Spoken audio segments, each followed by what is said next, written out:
teman-teman saya kasih perkenalan singkat dulu. Tentu banyak yang sudah kenal ya, apalagi follower Angga banyak nih, diehardnya fansnya juga banyak ini.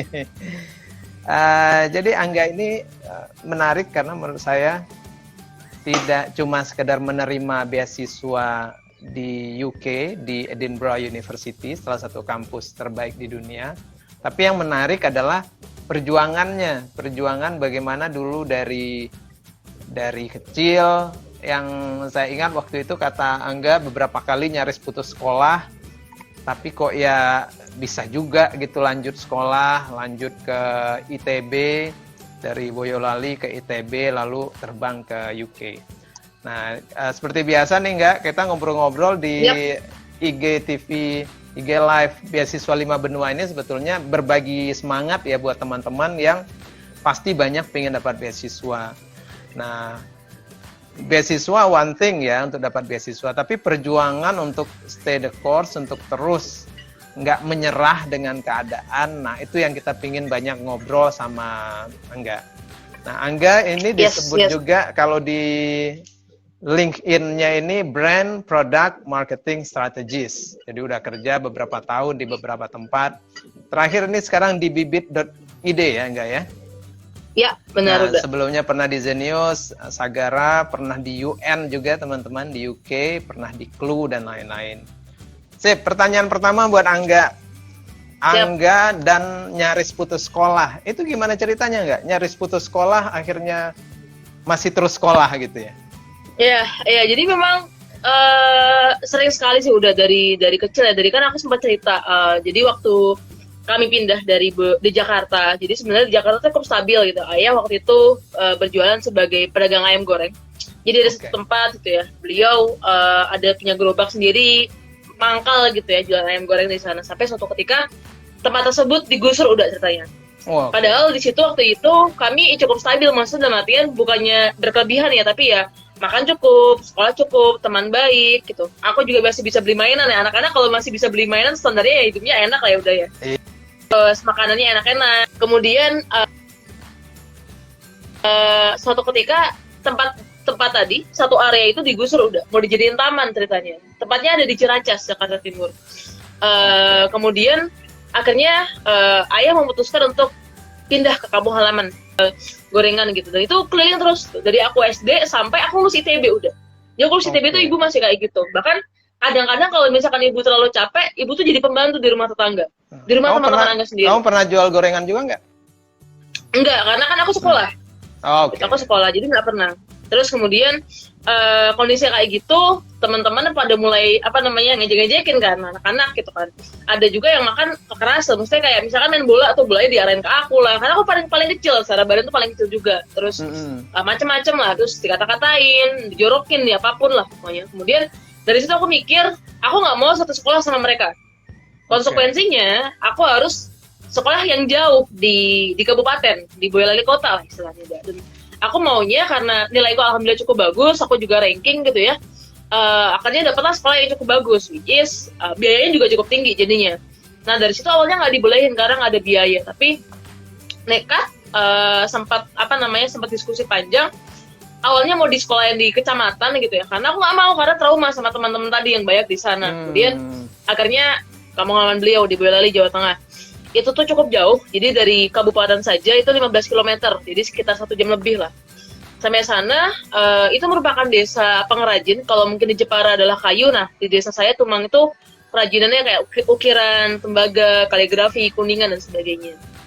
Nah di sana, masuk ke satu sekolah, dan aku pikir ya orang-orang di Jawa kan dikenalnya semua baik, kalem, dan sebagainya, ternyata nggak juga gitu. Jadi di sana saya tinggal tuh di bekas kandang kambing punya kakek. Jadi tidak jauh dari sana rumah kakek, tapi di bekas kandang kambing itu bentuknya gubuk gitu ya. Kita bersihkan, kambingnya dijual, dibersihkan sedemikian rupa, jadilah kita tempat tinggal gitu. Jadi anak Jakarta pindah ke kandang kambing gitu ya? Benar yang di Jakarta ngomongnya lo gue, di sana nggak bisa apa-apa. Di sana nggak bisa bahasa Jawa sama sekali. Itu umur berapa nggak? Waktu kelas berapa itu? Kelas 4 SD udah. Kelas 4 SD. Oke. Jadi anak ibu kota dilempar ke kampung halaman. Terus gimana? Nah, jadi sana, nggak punya teman dan sebagainya. Nah di sana awalnya bingung juga gitu ya, harus beradaptasi banyak hal karena nggak bisa bahasa, banyak hal lah. Kemudian bertemu sama teman-teman SD yang nggak semuanya baik gitu kan, maksudnya ada yang ngejekin macam-macam karena kita nggak bisa bahasa lokal, kemudian karena kita tinggal di bekas kandang kambing punya kayak tadi, kemudian juga ibu juga berjualan gorengan keliling, jadi di desa itu tiap siang dari jam 1 atau jam 2 itu ibu tuh pergi sampai kira-kira maghrib lah, itu tuh nenteng gorengan di satu tangan kiri, satu tangan kanan, satu di pundak gitu. Jadi ke baskom kanan kiri, kemudian di pundak tuh keranjang lah, isinya gorengan pas SMP lah gitu. SMP di sana diterima akhirnya di kabupaten, dan di sana salah satu permasalahan yang selalu aku hadapin adalah tiap ujian tengah semester, karena kan kalau misalkan kita belum dapat pembiayaan full, kalau misalkan kita ada SMP yang belum terbayar kan nggak boleh ikut ujian udah ceritanya. Jadi harus ke guru BP gitu kan, minta surat kartu sementara. Itu diomel-omelin terus, ini kalau kamu terus kayak gini kamu bisa dikeluarkan dan sebagai macam-macam lah. Anak-anak nggak ngerti terus. gitu. Diancam terus gitu. Iya, disuruh bayar padahal kita juga nggak ngerti, udah kita nggak punya uangnya juga kan. Cuma bisa bilang oh iya dan seterusnya sampai alhamdulillah akhirnya lulus lah gitu dari SMP. Nah semasa SMP tadi yang aku sempat cerita juga, aku jadi pustakawan di situ. Dari situ aku tahu bukunya, banyak buku lah, bukunya udah juga, buku orang-orang juga dan sebagainya. Kemudian, nah SMA-nya nih, aku bukannya ditanya mau SMA di mana dan sebagainya, tapi langsung diajarin ke sana. Udah diminta brosurnya, udah ditanyain berapa pendaftarannya dan sebagainya, agar ya udah bisa ke situ. Bahkan bukan ke SMA sekalipun, SMK sekalipun, karena nggak ada duit juga buat ke SMK. Bahkan langsung ke tempat kursus komputer tuh anak umur berapa jadi ya? 13 tahun, 15 tahun paling. Iya. Itu biar cepat kerja maksudnya, disuruh kursus gitu aja. Iya, karena nggak punya dana untuk SMA bahkan. Akhirnya waktu itu udah tuh hampir sebulan 2 bulan tuh aku galau gitu kan. Gak bisa kemana-mana soalnya kan nggak punya power juga ya. Kita memaksain juga nggak punya uang kan. Sampai di hari terakhir pendaftaran SMA yang aku tuju, SMA favorit juga, karena aku pengennya tetap coba yang terbaik kan udah. Aku keluar dari rumah pakai baju biasa kayak gini, jadi orang tua nggak tahu kemana gitu kan. Aku bilangnya cuma ke rumah teman gitu, bawa tas isinya seragam sekolah SMP. Di SMA tujuanku tadi aku daftar daftar sendiri dan sendiri, jadi orang tua nggak tahu aku daftar gitu kan. Daftar, alhamdulillah diterima. Terus bingung kan orang tua uang dari mana dan sebagainya. Akhirnya sempat aku ceritakan di buku aku juga, agak dramatis tuh. Jadi ketika daftar ulang, kan bingung ya, nggak punya uang waktu itu. Kalau tidak salah biaya daftar ulang itu 1,7 juta gitu. 1,7 juta untuk uang gedung dan sebagainya. Akhirnya bapak nyari pinjaman lah ke bank-bank dan sebagainya. Bapak bilang ke aku, Angga, ini bapak usahain cari pinjaman ke bank atau manapun, tapi kalau nggak dapat nggak usah dipaksa ya, nerimo ya gitu kan. Bapak coba deh sekali lagi nih hari terakhir daftar ulang. Akhirnya aku tungguin udah. Jadi ketika murid-murid udah pada datang tuh ya, aku udah nungguin dari pagi tuh, nungguin bapak kok nggak datang sampai murid-murid udah pada nggak ada yang ke sekolah gitu. Maksudnya udah selesai daftar ulang gitu kan. Daftar ulang udah mau ditutup tuh, udah jam-jam menit-menit terakhir, tinggal 15 menit, 30 menit kan udah pada selesai ya udah daftar ulang. Guru-guru juga udah pada mulai beres-beres meja gitu kan. Bapak datang. Terus ternyata berhasil dapat pinjaman bahkan tanpa bawa jaminan apapun. Jadi kayak semacam keajaiban udah. Biasanya orang dapat pinjaman kan bawa jaminan kan. PKB lah, apapun itu nggak sama sekali. Ini udah kayak di film ya, deg-degan gitu menunggu ya. Iya. Jadi pas banget kayak di menit-menit terakhir dapat. Di situ bapak bilang untuk ya udah nih dapat, entah nggak tahu kita gimana mau balikinnya, tapi pastikan sekolahnya nggak sembarangan. Akhirnya ya aku berjuang sebisa mungkin. Jadi waktu SMA aku sering ikut lomba udah. Jadi kelas 1 gitu ya, semester 1 tuh aku udah ikut lomba tingkat kabupaten, juara 1 dan sebagainya. Jadi semasa SMA tuh aku 14 kejuaraan. Salah satunya lomba penulisan. Jadi lomba nulis cerpen tingkat nasional umum ya, level umum. Jadi semua orang bisa ikut, masuk 10 besar di sana. Oleh salah satu majalah terkenal juga yang ada. Jadi cukup menarik lah lombanya. Terus kemudian seringnya lomba ikut gambar, public speaking, juara 1 provinsi gitu-gitulah. Untuk menunjukkan bakti kepada orang tua bahwa mereka udah cari pinjaman ya, pada kita dan seterusnya. Dan drama-drama tiap ujian tengah semester atau ujian semester harus nyari kartu surat sementara tuh akan terus terjadi gitu. Jadi berulang terus ya? Berulang terus, nggak pernah lunas. Bahkan aku tuh baru pelunasan tuh selalu tiap ambil raport baru pelunasan, ambil raport baru pelunasan tuh selalu kayak gitu. Padahal dipikir-pikir ya kalau untuk konteks aku yang sekarang sudah bekerja ya udah dewasa itu kan, ya cuma 30.000, cuma 50.000 gitu kan. Tapi segitunya gitu. Nggak bisanya, dan memang kan rumahnya jauh ya. Kadang aku karena ikut lomba, ikut organisasi, misalkan nih rumahku itu kalau misalkan udah jam 4 ke atas itu bis udah nggak ada udah. Jadi aku biasa jalan kaki kan. Misalkan jadi kan apa namanya 2 kali transfer bis ya. Ada yang misalkan udah bis pertama nih udah sampai nih tengah-tengah tuh, udah keburu sore, udah keburu malam, bis udah nggak ada, mau nggak mau jalan kaki gitu, berkilo-kilometer pulang, karena ya begitulah gitu kan, tetap mau ikut aktif organisasi, tetap ingin ikut lomba membanggakan orang tua, tapi konsekuensinya kadang pulang sore, bis sudah nggak ada, jalan kaki, dan itu sering sekali. Nah itu terjadi SMA, sama juga ketika kuliah, ketika SD ke SMP aja susah, SMP ke SMA susah, apalagi kuliah gitu kan. Nah kuliah gimana ceritanya kok bisa masuk ITB itu gimana? Nah ini udah menarik. Waktu itu aku lagi suka-sukanya juga membaca ulang buku-buku yang aku baca, termasuk Negeri 5 Menara udah. Jadi waktu itu kan kita mikir ya, teman-teman udah pada mikir mau kuliah kemana dan sebagainya kan. Waktu itu yang kami tahu, ya sekolah kuliah tuh yang deket-deket aja. Salah satunya UNS kan, di Boyolali dekatnya sama Universitas 11 Maret, Universitas 11 Maret. Seorang guru sosiologi aku, guru dekat nanya, Angga kamu mau kemana? Saya bilang, aku mau ke UNS Pak, gitu, yang dekat gitu kan. Mau ngambil apa? Seni rupa, karena aku suka ikut lomba gambar seni rupa dan proven lah beberapa kali menang juara 1. Dan beliau bilang, Angga kalau kamu mau belajarlah di tempat-tempat yang terbaik, jauh sekalian nggak apa-apa. Di situ aku inget Alif dan teman-temannya udah, singkatnya kayak, wah ini aku harus mau baca lagi Negeri 5 Menara, aku baca ulang.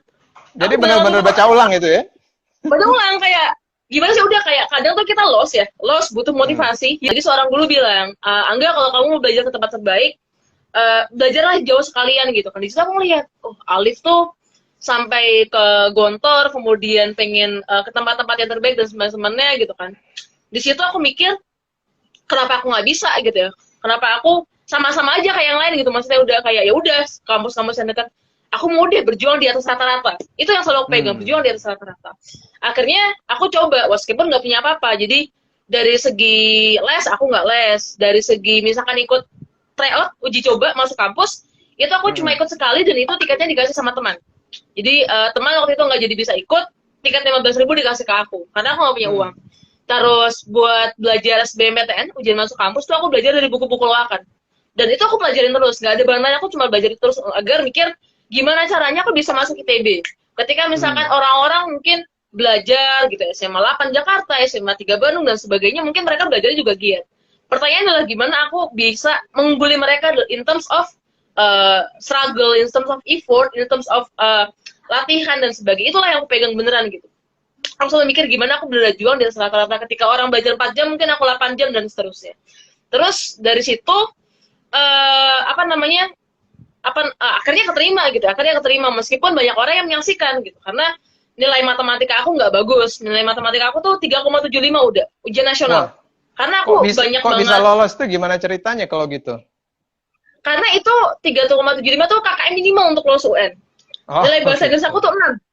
Nilai bahasa Inggris aku tuh 6 di ujian nasional. Jadi memang karena banyak banget distract sama lomba, aku ikut lomba terus, ikut organisasi terus, jadi banyak mapel-mapel utama tuh nggak fokus jadinya. Tapi dari situ kan jadi berpikir ya, gimana akhirnya diterima, dan akhirnya diterima gitu. Permasalahan nggak berhenti di situ saat kita mikir biayanya bagaimana. Saat itu aku mikir, manjada-wajada lah pokoknya gitu kan.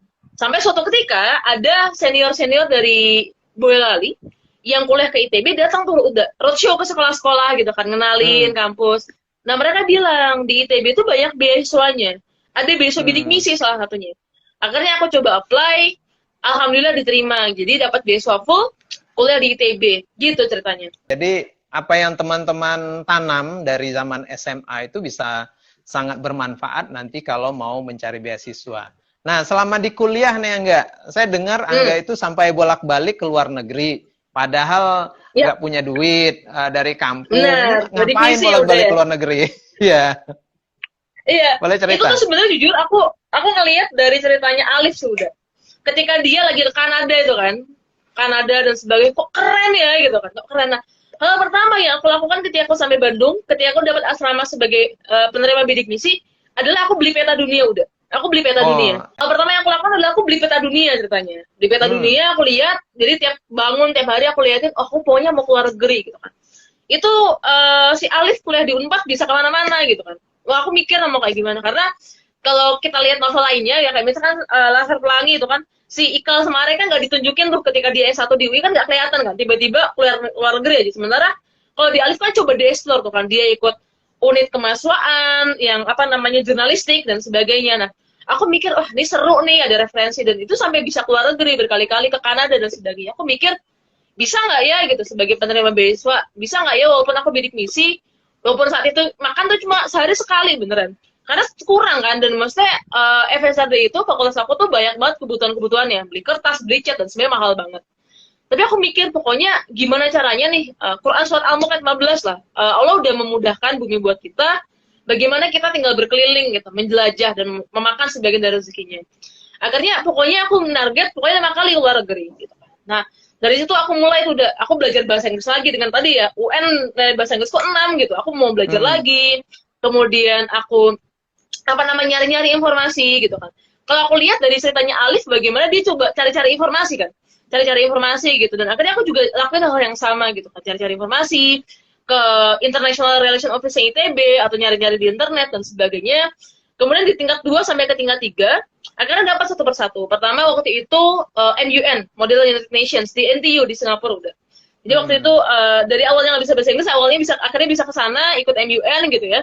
Terus yang kedua itu kalau tidak salah exchange, ikut ISEC waktu itu ke Vietnam. Kemudian habis itu aku juga pernah ada pagelaran kebudayaan gitu di Malaysia, kemudian pernah ikut conference di Thailand, macam-macam sih beberapa tempat.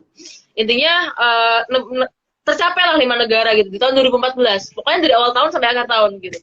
Dalam setahun gitu, itu ya? 5 negara dalam setahun? Dalam setahun. Wah, dalam keren setahun, banget. Dan semuanya gratis makanya ya? Jadi tadi aku masuk ITB, dapat peta, dan waktu itu, oh iya ini satu lagi. Ada tetanggaku di kampung udah ngasih aku hadiah laptop udah. Aku dikasih laptop bekas. Dikasih uang buat beli laptop bekas. Jadi dikasih uang 1,5 juta, aku beliin laptop bekas. Nah dari situlah aku mencoba untuk nulis. Salah satunya buku yang dulu aku ini ke Uda gitu. Ya gitu-gitu lah. Iya. Mencoba untuk nulis, belajar dan sebagainya gitu. Keren banget. Jadi waktu itu Angga kan mencari ya, dan sampai setahun 5 negara. Lalu tahun-tahun selanjutnya apa yang terjadi di kuliahnya? Tahun-tahun selanjutnya adalah aku fokus siapin S2 ke UK.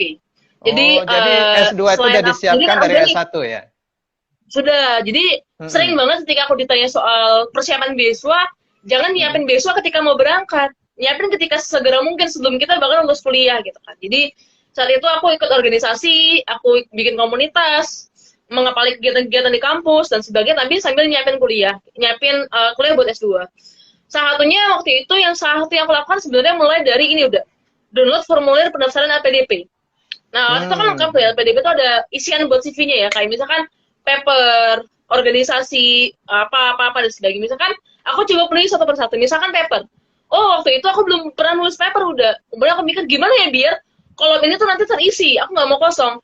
Akhirnya di tingkat akhir, aku nulis paper-paper untuk jurnal nasional udah. Jadi aku ikut conference ke UNS, conference ke Malang, conference ke Jakarta, dan sebagainya untuk nerbitin paper-paper jurnal tadi lah, untuk belajar lah ya, meneliti dan sebagainya. Organisasi juga mulai diisi, komunitas juga mulai diisi, workshop, dan sebagainya lah. Intinya berbagai macam peningkatan diri yang juga ditarget sama penerima beasiswa LPDP tadi. Jadi kita jelas pemetaannya gitu kan. Oke, di form ini ada isian ini nih aku belum punya, coba aku isi. Oh, udah ada isian ini ya, belum punya, aku udah isi dan sebagainya. Termasuk magang juga aku coba isi. Mulai dari situ sih mulai dari situ. Kemudian mulai cari-cari referensi, motivation letter dan sebagainya. Udah kan bikin kelas tuh kan. Dan kayak gitu udah ikut-ikut gitu. Kemudian coba-coba bikin, minta referensi, minta koreksi. Terus coba nyari-nyari negaranya. Waktu itu sebenarnya awal mula aku tahu Edinburgh udah, itu tuh dari novel juga, dari buku. Jadi waktu itu buku Ayat-Ayat Cinta yang kedua. Jadi waktu itu Kang Abik mengeluarkan buku yang kedua, Ayat-Ayat Cinta, dan itu menceritakan kejadian di Edinburgh. Di situ aku baru tahu, oh ada yang namanya Edinburgh. Oh ternyata aku cari, oh ternyata Edinburgh adalah kota festival terbesar sedunia. Oh ternyata Edinburgh itu seperti ini. Oh ternyata Edinburgh masuk ke dalam top 20 di dunia dan seterusnya. Jadi kayak dari segala hal tuh bagus gitu. Dan di sisi lain tugas akhir aku kan tentang tourism branding. Aku sebagai anak desain, aku fokus ke tourism branding. Aku mikir kayaknya bisa relate nih gitu antara tugas akhir aku di S1 dengan tujuan aku di S2, yakni belajar juga soal tourism branding di Edinburgh. Akhirnya ya udah kita target ke sana, alhamdulillah diterima gitu. Ya, jadi teman-teman kalau saya lihat Angga ini melakukan planning yang kuat ya dari mahasiswa udah tahu akan ke S2 dan menyiapkan dari awal. Nah, memang teman-teman ini bagi yang lagi berburu beasiswa S2, kalau ingin dapat beasiswa tahun depan ya usahanya dari sekarang, bahkan sebelum sekarang ya enggak ya. Jadi disiapin yang bolong-bolong itu, disiapin apa yang kurang, bahasa Inggrisnya kurang, dikebut dan lain-lain. Nah, kuncinya adalah di planning. Saya pengen tahu, Angga sebetulnya bikin planning itu hanya di kepala, apa benar-benar ditulis nggak? Sampai ada checklistnya apa gimana? Aku bikin planning sebenarnya dari SMP itu tertulis sudah. Jadi waktu SMP mulai baca-baca buku ya, banyak buku yang Ending Menara, Laskar Pelangi, gitu-gitu kan. Itu aku mulai, waktu itu aku beli karton, aku tulis, aku tempel di dinding kamar, triplek gitu kan. Mulai dari situ aku mulai planning, S1 mau kemana, S2 mau kemana, mau bikin apa, dan sebagainya. Dan itu terus sampai sekarang. Sampai itu masih sekarang, masih ada tuh ininya karton planning hidupnya masih ada nggak? Wah nggak tahu deh, sekarang kayak udah nggak ada. Udah rumahnya udah. Tapi kalau buku harian, jurnal juga punya? Buku harian atau jurnal? Ada udah. Jadi memang aku sifatnya orangnya nggak strict dalam artian month-to-month tuh nggak, biasanya tuh kayak yearly target gitu kan, tahun ini mau ngapain dan sebagainya. Jadi yang lebih Angga ini baca novel tapi bisa dijadikan sebagai semangat dan benar-benar sebuah tindakan real ya. Kadang-kadang orang baca novel kan enggak ya, baca novel itu kan katanya ada 3 ya, untuk dapat entertainment, dapat hiburan gitu ya. Ada juga baca novel to escape, untuk lari dari kenyataan hidup gitu ya. Kalau Angga ini keren dia dapat semangatnya terus diimplementasikan. Padahal novel itu kan ada fiksinya ya, sama dia dibikin real. Benar. Jadi keren. Iya, bahkan yang menulis novel sendiri nggak menyangka akan begitu tuh. Bagus nggak? Iya. Nah, ini beneran itu. Itu iya, kayak misalkan waktu zaman siapa? Baso ya, yang di novel udah tuh keluar dari pondok tuh aku nangis. Kayak gitu-gitu aku ngalamin. Soalnya kayak wah, sedih gitu kan. Gitulah. Jadi kerasa gitu ya. Dan Baso kan juga beli peta dunia ya. Baso beli peta dunia, dia juga menggambar gitu ya. Keren. Nah, enggak, ini pasti teman-teman juga banyak yang pingin dapat LPDP ya ke luar negeri. Boleh share nggak apa tips untuk bisa dapat LPDP? Dan LPDP ini kan beasiswa terbesar di dunia kalau menurut saya sekarang. Bahkan di dunia, benar. Iya, teman-teman itu bisa sekolah kemana aja di seluruh dunia. Bahkan kalau di Mars, Elon Musk sudah bikin kampus, mungkin juga bisa tuh. Gimana LPDP ini gimana nggak? Apa tipsnya? Kalau menurut Angga ya udah, belum lama tuh Angga ngebantu seorang teman, dia dari kampus swasta di Jawa Barat. Kita nggak tahu, aku juga baru dengar ada ya kampus itu gitu kan, kampus kecil swasta. Akhirnya keterima di Bristol University, LPDP juga. Di situ aku mikir LPDP itu apa sih? Oh ternyata mungkin LPDP itu nggak selalu ngeliat kita berasal dari kampus mana. Jadi maksudnya di sini yang poin pertama aku mau jelaskan adalah semua teman-teman dari manapun teman-teman berasal itu bisa gitu. Jadi jangan berkecil hati kalau misalkan bukan dari Unpad, bukan dari ITB, dari UI itu nggak masalah. Banyak banget teman-teman aku bukan dari kampus-kampus terkenal, alhamdulillah bisa. Itu yang pertama, mindset itu yang perlu dipegang. Kedua, banyak sering juga yang bertanya gini udah, kalau misalkan mau LPDP kalau nggak ikut organisasi gimana ya? Atau misalkan LPDP itu akan melihat aktivitas kita semasa kuliah atau semasa kerja ya dan sebagainya. Di situ aku berpikir bahwa sebenarnya sebaiknya kita jadi well-rounded aja gitu. Sebaik mungkin, sesempurna mungkin. Maksudnya nggak harus jadi sempurna ya, tapi kalau misalkan kamu bisa ikut organisasi, kamu juga mungkin bangun komunitas sosial, kamu juga IPK-nya bagus, kamu mungkin juga karirnya bagus gitu kan, ya nggak masalah. Maksudnya trying to be well-rounded aja gitu. Lakuin kita semaksimal yang kita bisa. Jangan sampai dibatas-batasin. Nanti kalau ini ngefek nggak ya buat LPDP? Kalau itu ngefek nggak ya buat LPDP? Jangan dilihat situnya, tapi lihat bagaimana aktivitas tadi tersebut juga tuh bisa mengembangkan diri kita, gitu kan. Either dari LPDP atau enggak kan yang dapat manfaatnya kita kan. Misalkan kita ikut organisasi, kita suka nulis, kita apapun nggak masalah. Itu yang kedua. Jadi eksplorasi aja semuanya gitu kan. Well-rounded aja di segala sisi lah. Kalau aku tadi nyobanya, oke, aku coba well-rounded dalam segi satu bikin jurnal penelitian gitu kan, rebitin paper. Aku ikut organisasi, aku punya karir, aku punya komunitas sosial, aku punya ini, aku punya itu dan sebagainya. Jadi coba untuk lengkapin aja semaksimal mungkin. Yang ketiga dan yang paling penting menurut aku adalah sebenarnya reasoning, alasan kenapa sih kita benar-benar butuh S2, kenapa sih kita benar-benar butuh bahkan ke luar negeri atau bahkan ke kampus tersebut. Ada teman-teman Angga yang bilang gini, dia diterima LPDP, tujuan dia agar setelah keterima di LPDP adalah nanti bisa kembali ke kampusnya dan jadi dosen di kampusnya, karena ada mata kuliah, misalkan nih ada mata kuliah hukum internasional yang diajar oleh dosen yang tidak berada di tataran hukum internasional spesialisasinya. Makanya dia nanti mau ngambil kuliah hukum internasional agar bisa balik ngajar. And that's fine gitu. Maksudnya kita bisa cari reason yang benar-benar relate sama kita, personal sama kita, dan benar-benar berdampak. Dan dampak di sini nggak melulu harus yang gede-gede banget, tiba-tiba merubah Indonesia dan sebagainya, nggak perlu. Tapi kita perlu tahu nih, sebenarnya tujuannya apa, niatnya apa, dan coba niat tersebut berdampak lah bagi orang-orang sekitar, walaupun nggak harus gede-gede banget ya. Maksudnya lebih baik spesifik, lebih baik clear, ada clarity di sana, ada kejelasan di sana, apakah kita bisa nerapin ilmu kita di sana dan sebagainya, daripada terlalu bragging gitu ya, kemana-mana, membangun apa dan sebagainya, tapi nggak konkret gitu.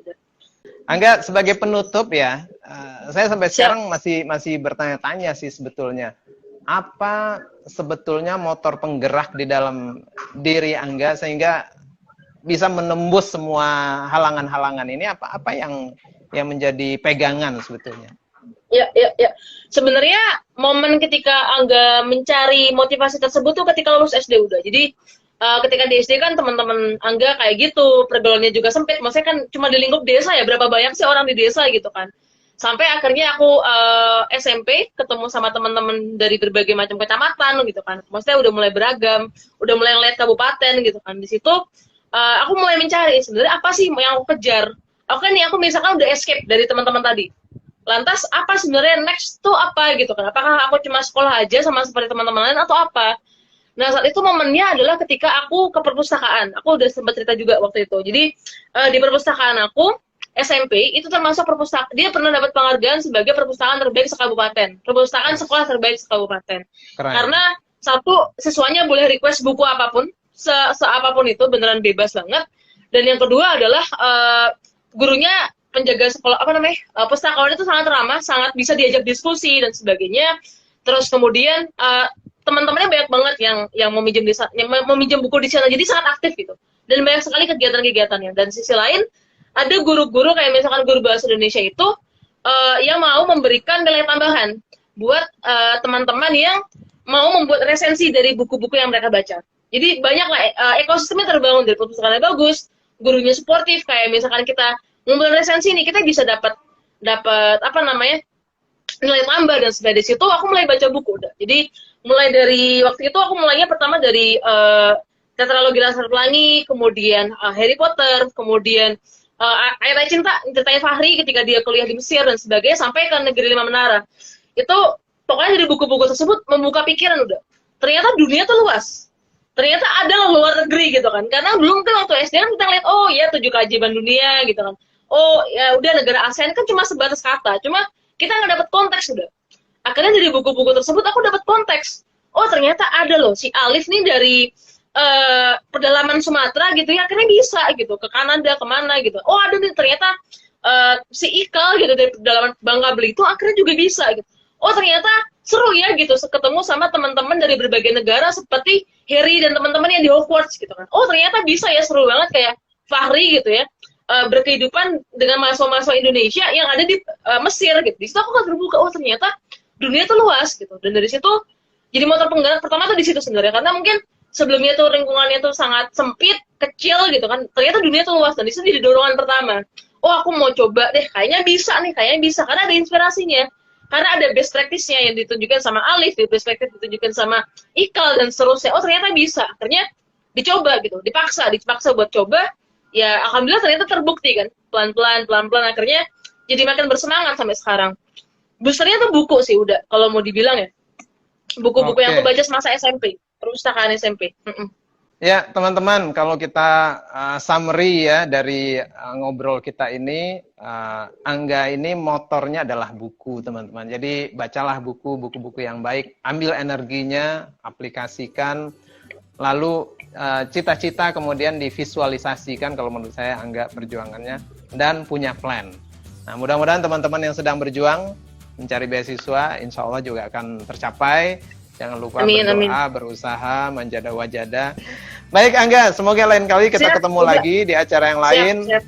Terima kasih teman-teman yang sudah hadir, saling mendoakan kita, semoga teman-teman juga tercapai cita-citanya, kita juga sama, dan semuanya dalam keadaan sehat. Terima kasih Amin, Angga, amin. sampai ketemu. Sama-sama udah.